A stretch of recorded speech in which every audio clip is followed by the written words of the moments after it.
Well everyone welcome और welcome back to my channel. तो hope so आपने जो हमारी सीरीज की पिछली वीडियो थी संहिता अध्ययन की वीडियो आपने देख ली होगी। तो इस वीडियो में हम पदार्थ विज्ञान कैसे आपको पास करना है लास्ट 3 मंथ में, वो हम लास्ट टेस्ट की स्ट्रैटेजीज देखने वाले हैं। क्या चीज़ें आपको ज़्यादा पढ़नी है, क्या चीज़ें आपको बिल्कुल छोड़ देनी है जिनकी कम वेटेज है, और कैसे आपको बस पास होना है इस 3 महीने में, सिर्फ 3 महीने की पढ़ाई में कैसे पास होना है वो इस वीडियो में हम देखने वाले हैं। तो वीडियो को बिना देर के स्टार्ट करते हैं। अगर आपको वीडियो अच्छी लगे तो चैनल को सब्सक्राइब कर देना ताकि आपको इस टाइप की नेक्स्ट और वीडियोस मिल सके। तो सबसे पहले पदार्थ विज्ञान की बात करें, आपके 2 पेपर आपको इसमें देखने को मिलेंगे, पेपर 1 और पेपर 2। 200 नंबर का आपका इसमें प्रैक्टिकल आपको देखने को मिलेगा। 100 नंबर का रियल आपका प्रैक्टिकल होगा, 60 नंबर का आपका वाइवा होगा, 30 नंबर का आपका इंटरनल होगा और 10 नंबर का आपका फ्री में इलेक्टिव के मिलेंगे। तो प्रैक्टिकल में तो कोई दिक्कत है नहीं, सब पास ही हो जाते हैं मोस्टली। बात करते हैं थ्योरी की। तो पदार्थ विज्ञान का सिलेबस देखते हैं। जो आपका एनसीईआरटी का सिलेबस है उसको ही डिकोड करके मैंने ये टेबल बनाई है, जो आपको आगे मिल जाएगा। आप गूगल पे एक बार सर्च कर लेना, आपको मिल जाएगा पदार्थ विज्ञान का सिलेबस। ठीक है, तो बात करते हैं जो आपके पदार्थ विज्ञान का पेपर 1 है, उसमें आपके क्या क्या टॉपिक्स हैं। देखो, आयुर्वेद निरूपण, एक बार मैं बोल देता हूँ, थोड़ी मेरी राइटिंग खराब है। फर्स्ट चैप्टर आपका आयुर्वेद निरूपण, देन पदार्थ और दर्शन, देन द्रव्य गुण कर्म सामान्य विशेष समवाय और अभाव। तो पेपर 1 और पेपर 2 मिला के आपको पास होना है, 50 नंबर लाने हैं। तो कैसे कैसे पास कर सकते हो वो देखो। सबसे पहले आप मार्क्स का डिस्ट्रीब्यूशन देख लो, एल क्यू किस किस में से आएगा, एस क्यू किस में से आएगा, एमसीक्यू किस में से आएगा। तो देखते हैं। तो आपका जो एल है वो आपका एक एल आएगा आयुर्वेद निरूपण और दर्शन को मिला के, मतलब आयुर्वेद निरूपण और दर्शन को मिला के एक PYQ आएगा। इसका मतलब इन दोनों में से किसी भी एक में से एक आपको PYQ देखने को मिलेगा, चाहे वो आयुर्वेद निरूपण का होगा, चाहे वो पदार्थ और दर्शन का होगा। देन द्रव्य गुण कर्म में एक आपका जो एल है वो द्रव्य से पक्का ही पक्का आएगा, फॉर श्योर है। और दूसरा जो आपका एल है वो गुण या फिर कर्म में से किसी एक में से आपका एक एल आएगा। देन एक एल आपका सामान्य या विशेष में से आएगा। तो चार आपके जो एल है वो कौन कौन से हो गए, आयुर्वेद निरूपण और दर्शन में से एक एल आएगा, देन एक द्रव्य में से फॉर श्योर आएगा और एक गुण और कर्म में से आएगा, और फोर्थ एल आपका सामान्य और विशेष में से किसी एक में से आएगा। ठीक है, एसक्यू की बात करें तो एक एसक्यू आपका आयुर्वेद से आएगा, देन एक पदार्थ से, इस टाइप से आप देख सकते हो, एक द्रव्य में से आएगा, एक गुण में से आएगा, और इन इन दोनों में से कंबाइन करके किसी एक में से आ सकता है। देन कर्म, देन सामान्य विशेष, ऐसे आप देख सकते हो। तो जो मेरे हिसाब से जो वेटेज रहता है, जो मैंने पेपर को एनालाइज करके देखा है, तो जो आयुर्वेद निरूपण में से आपका 7 नंबर का वेटेज रहता है। कैसे रहता है, आपके दो तो एमसीक्यू फॉर श्योर है और एक आपका एसक्यू रहता है। तो आयुर्वेद निरूपण में से आपका 7 नंबर का वेटेज आपको देखने को मिलता है। देन पदार्थ में से आपको 18 नंबर का देखने को मिलता है। कैसे, 3 आपके एमसीक्यू, एक आपका एसक्यू, और मोस्टली आपका एलक्यू आपको पदार्थ में से ही देखने को मिलता है। देन द्रव्य में से आप देख सकते हो 18 से 23 नंबर का, गुण में से 8 से 23 नंबर का रहता है, और कर्म में 7 से 17 नंबर का रहता है। तो आपको पास कैसे होना है अभी वो देखते हैं। देखो, जो आपको आयुर्वेद निरूपण है, एक तो वो बहुत ही बेसिक चैप्टर है, वो तो आपको आना ही चाहिए। उसमें से आपका एक एसक्यू और एक एलक्यू भी बनता है, और आपका ये बेसिक है। इसके बिना आप पदार्थ विज्ञान में आगे कुछ नहीं कर पाओगे। ठीक है, उसके बाद कर्म, सामान्य विशेष और समवाय, ये जो है ना, ये जो आपके बाकी के 5 कर्म है, ये मतलब वो जो आपके लास्ट के 4 पदार्थ है, 4-5 पदार्थ है, उसमें से आपका जो कर्म, सामान्य विशेष और समवाय और अभाव, ये बहुत ही छोटे छोटे चैप्टर है। और इसमें आपको बेसिक, मतलब आपका 2-2 पेज के आप नोट्स भी बनाओगे ना, तो भी आपका उसमें हो जाएगा। इसमें आपको, और आपके इसमें क्वेश्चन आपको खूब सारे देखने को मिल रहा है। देखो, एक आपका एलक्यू इसमें से फॉर श्योर आएगा, देन आपका एक एलक्यू यहाँ भी फंस सकता है, और एसक्यू आप देखो कितने सारे बन रहे हैं, और एमसीक्यू भी। तो अगर आप इसको कवर कर लोगे ना, तो आपका ये सिलेबस भी बहुत कम है, और आपको इसमें मार्क्स वेटेज बहुत ज़्यादा देखने को मिल रहा है। एज़ कम्पेयर टू मैं बात करूँ, आप गुण पढ़ रहे हो या फिर आप द्रव्य पढ़ रहे हो। ठीक है, तो कौन से टॉपिक आप लीव कर सकते हो मैं आपको बताऊं। तो देखो, आप गुण और दर्शन को आप लीव कर सकते हो। ये मैं इस केस में बता रहा हूँ कि अगर आपके पास टाइम नहीं है या आपको प्रायोरिटी वाइज पढ़ना है, तो पहले इन दोनों को आप स्किप करो। क्या आप पढ़ो, सबसे पहले आयुर्वेद निरूपण पढ़ो, देन इसको स्किप करो अभी, इसको भी आप स्किप कर सकते हो शुरू में, और फिर उसके बाद ही लास्ट के आप कर्म, आप ये 5 पदार्थ पढ़ लो, कर्म से लेके अभाव तक। इसमें से आपका वेटेज भी आपको ठीक ठाक देखने को मिलेगा। और ये 3 चैप्टर है ना, द्रव्य, देन गुण और दर्शन, ये काफ़ी बड़े बड़े चैप्टर हैं, तो ये आप लास्ट में करने का देख सकते हो। और एज सच कोई इतना यूज़ भी नहीं है आपका इसमें बाकी के पदार्थ के चैप्टर में। तो अगर आपको छोड़ने का हो, जो आपको नहीं छोड़ना चाहिए वैसे तो आप सारा ही पढ़ के जाओ, थोड़ा पढ़ के जाओ, लेकिन फिर भी आप इसको छोड़ सकते हो। इसमें से आपकी सिर्फ 16 से 31 मार्क्स की आपको वेटेज बनेगी, लेकिन इसका सिलेबस बहुत ही आपको बड़ा देखने को मिलेगा एज कम्पेयर टू आप उसके बदले में आप कर्म कर लो, सामान्य विषय समवाय अभाव कर लो। ठीक है, लेकिन आप एक बार इसका इंट्रो तो पढ़ ही लेना। अगर आप छोड़ने की सोच रहे हो तो इंट्रो एक बार पढ़ लेना, ताकि आप इसमें से कुछ तो लिख ही दो। आपका एसएक्यू एलएक्यू आए तो एटलीस्ट आप एसएक्यू अटेम्प्ट तो कर ही लो ठीक ठाक से। ठीक है, एक बार इसको बेसिक रीडिंग दे देना, फुल आपको इतना पढ़ने की ज़रूरत नहीं है। और अगर चाहो तो अपने 3-4 साल के पीवाईक्यू निकालना यूनिवर्सिटी के, और जो 3-4 क्वेश्चन आए होंगे वो एटलीस्ट बस रट लेना, बस वही रट लेना। जैसे अगर कुछ भी आपको दर्शन में से एक आया होगा किसी ऑथर का, तो वो आप पूरा रट लेना। ठीक है, तो इसमें से आपका हो जाएगा। आपको पीवाईक्यू एक बार लर्न कर लेना और आपका ठीक ठाक हो जाएगा। ठीक है, पेपर 2 की बात करते हैं।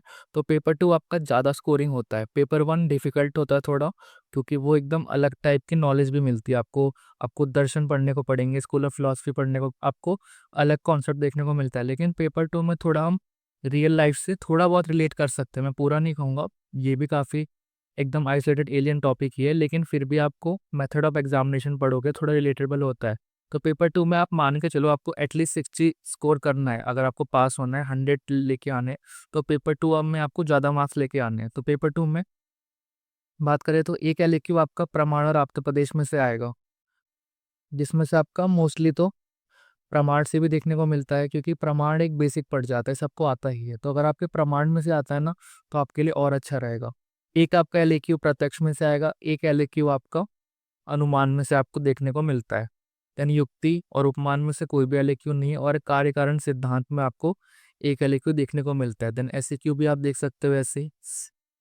तो इस टाइप से आपका मार्क्स का वेटेज रहता है। तो अगर आप देखो कि आपको एलएक्यू कौन कौन से आ रहे हैं, देखो प्रमाण और आप में से एक एलएक्यू आ रहा है, देन प्रत्यक्ष और अनुमान में से और कार्य कारण में से। तो अगर आप देखोगे तो प्रत्यक्ष और जो अनुमान है, इसमें से 2 एलएक्यू यानी कि 20 नंबर आपके फॉर श्योर आ रहे हैं। तो इस चैप्टर को तो आप बिल्कुल भी नहीं छोड़ सकते। 20 नंबर तो आपके आ रहे हैं, बाकी आपके 3 इसमें एमसीक्यू भी बन रहे हैं देखो।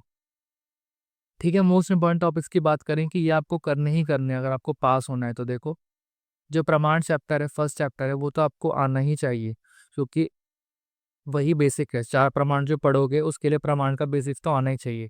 दूसरी बात कि मान लो आप आप्तोपदेश का क्वेश्चन आ गया और आपने आप्तोपदेश बिल्कुल भी नहीं पढ़ा, तो सबसे पहले आप प्रमाण का इंट्रोडक्शन तो लिख सकते हो कि आप्तोपदेश इज वन ऑफ प्रमाण।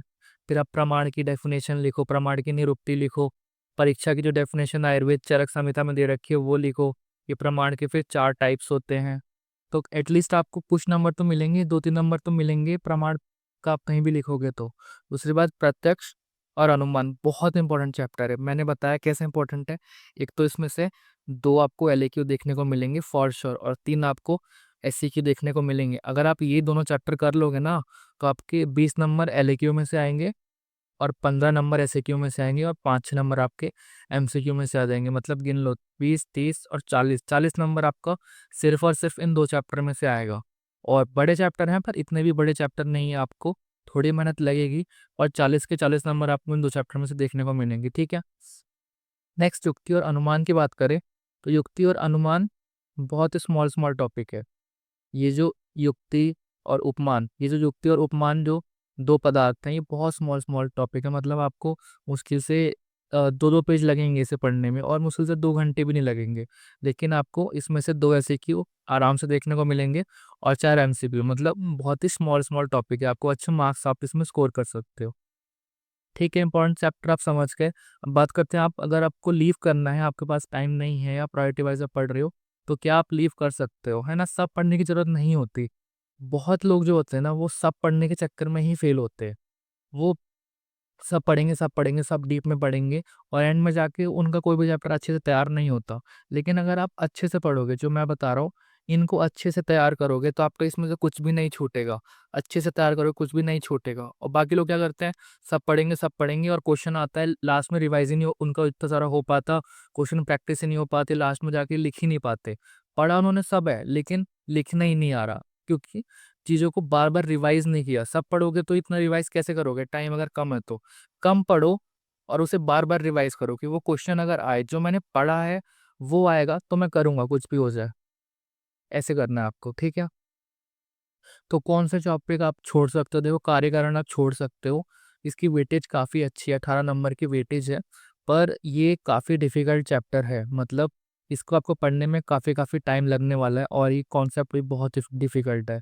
इसमें आपको बहुत सारे सिद्धांत देखने को मिलेंगे, बहुत टाइप के आपको बस 8 से 10 देखने को मिलेंगे, और ये काफ़ी डिफिकल्ट, समझना भी बहुत डिफिकल्ट है। देन आप डिफ्रेंशिएट भी नहीं कर पाओगे, स्वभाववाद, स्वभाव उपरमवाद, क्षणभंगुरावाद, मतलब समझ रहे हो काफ़ी डिफिकल्ट है। आप एक बार गो थ्रू कर लेना, का आपको समझ में आए तो ठीक है, वरना ये आप लास्ट में कर सकते हो, और इसका कोई ऐसा यूज़ भी नहीं है बाकी सारे चैप्टर्स में। तो ये वैसे भी लास्ट का टॉपिक है, इसे आपको समझ में आया तो करने का, नहीं तो कोई दिक्कत नहीं, 18 नंबर का है, पर कोई नहीं। दूसरा आप्तोपदेश है, ये भी काफ़ी बड़ा सिलेबस है इसका, और डिफ़िकल्ट है, और इसमें से वेटेज आपको थोड़ी कम देखने को मिलती है।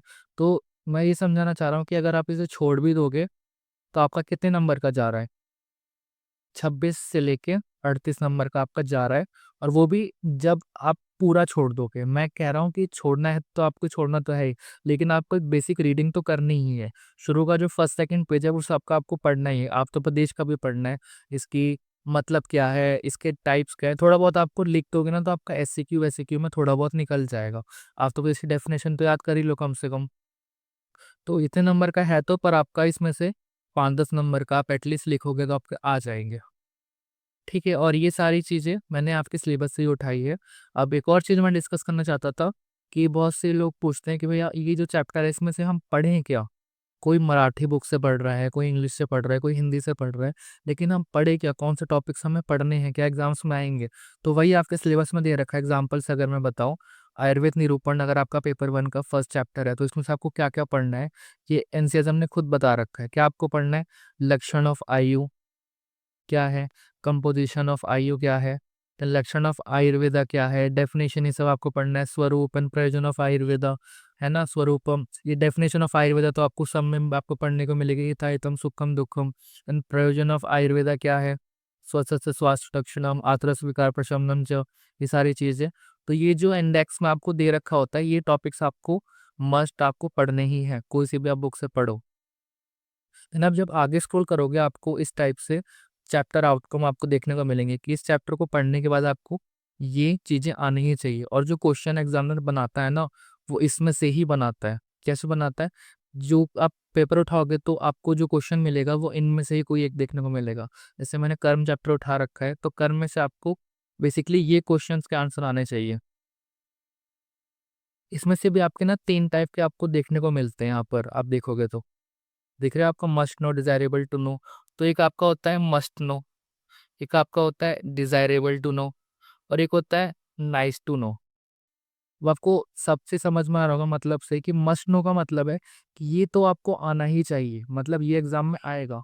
डिजायरेबल टू नो है कि अगर आप जानोगे तो अच्छा है आपके लिए, और नाइस टू नो का मतलब है प्रॉपर वाली बात, याद कर लोगे ठीक रहेगा। तो अगर हम एग्जाम की बात करें, तो जो आपका ये नाइस टू नो और मस्ट नाइस टू नो और डिजायरेबल टू नो है ना, उस पे क्वेश्चन नहीं आता, तो आप क्यों उसको पढ़ोगे? लॉन्ग आंसर में तो एक भी क्वेश्चन नहीं आता, और शॉर्ट में से एक क्वेश्चन आपका डिजायरेबल टू नो वाले टॉपिक में से आता है, और वो जो क्वेश्चन आता है वो मोस्टली वैसा ही टॉपिक होता है जो आप पढ़ते ही हो, मतलब आप मस्ट नो टाइप में पढ़ ही लेते हो, आप हर बुक में पढ़ ही लेते हो। तो जो भी ये चीजें हैं ना, desirable to know, nice to know, ये सब आपको बिल्कुल स्किप कर देना, और आप पढ़ के भी देखोगे ना ये क्या इसमें बोल रखा है, तो आप समझ में आ जाएगा ये चीज़ हमको वैसे भी कवर नहीं करनी।